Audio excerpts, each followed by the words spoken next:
selling real one Chevy.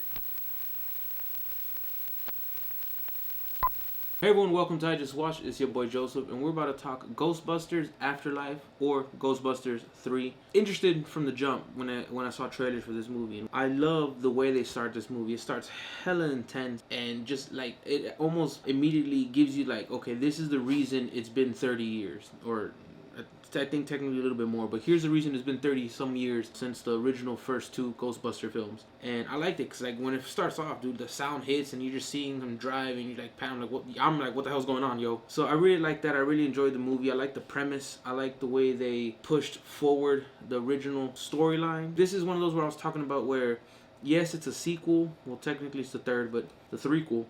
But it's not just your ordinary sequel to a movie. This is definitely a soft reboot disguised as a sequel, as an addition to an original franchise, because it's been so long, you know? Those can be hit or miss. I think recently they've either got the formula down or they've been knocking them back, you know, because like Top Gun Maverick's one of them. This is one of them. Lately, I feel like they've been kind of knocking them out the park, even with shows. Dark Crystal, that's another one. I don't know, maybe because those are good. I think, you know, they're kind of hitting a stride, or they got the formula down on how to soft reboot / sequel. I like the way they transition into Egon's family and how the whole, like, it skips a generation, so it's actually his grandkids, specifically his granddaughter, who's like the super genius sciencey one. Don't get me wrong, because his grandkid, he's also smart. I mean, it's a subtle thing, but he fixes the Ecto 1 no problem. The dude's like 14 or 15, completely fixes it with close enough. Like, I mean, that takes some brains, you know what I'm saying? It's just not as obvious in your face as Homegirl, who's like a hardcore Egon scientist, you know what I mean? Spoiler warning, if you haven't seen it, it's on you. Been out for a minute.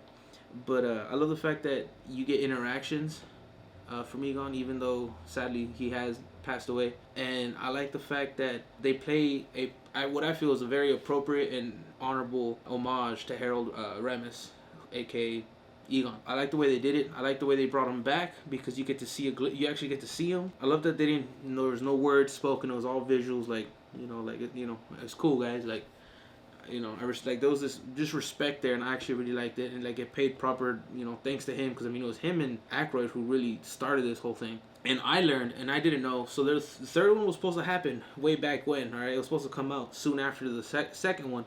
However, it stalled out because Bill Murray's bitch ass didn't want to come back. He didn't want to return as a character, only to come back as that character 2 or 3 more times, like 2 with the female Ghostbuster movie that we don't really talk about, this Ghostbusters movie, and references to it and other little things. And I'm like, bro, so you stalled out the original third one just to reprise the role anyways and a bunch of other shit later on? Like, you're a dick. I say that because like we could have gotten a third one with a legit original cast. Like, yes, they show up here, of course. You can't have a Ghostbusters movie without at least them showing up in some facet. I like the fact that they brought back Gozer and, like, you know, the gatekeeper and all that, and they look good because they went like practical with it, so they looked like it fit with the other two, just cleaner, you know, just touched up. The little subtleties, like J.K. Rowling being a fucking occultist, just sitting there trying to come back, and she was just like, basura. Little things like that I really enjoyed. I was nervous. I was like, am I gonna like the kids being the Ghostbusters? I was like, They didn't play them as just children. They played them as very capable young adults, and I was like, I like this. All right, like podcast, I think is hilarious. He adds like that humor that you need on the team, because the team comes up of 4 people. It's the Egon's grandkids.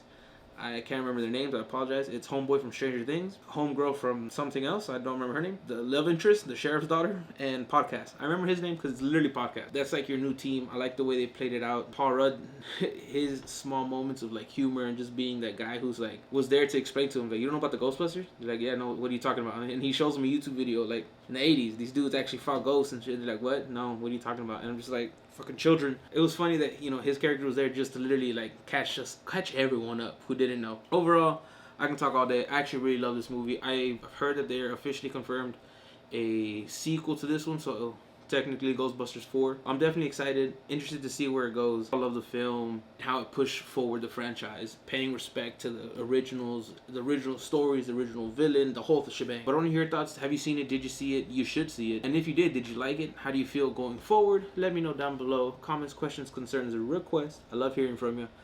Until next time, stay safe, be well. Adios.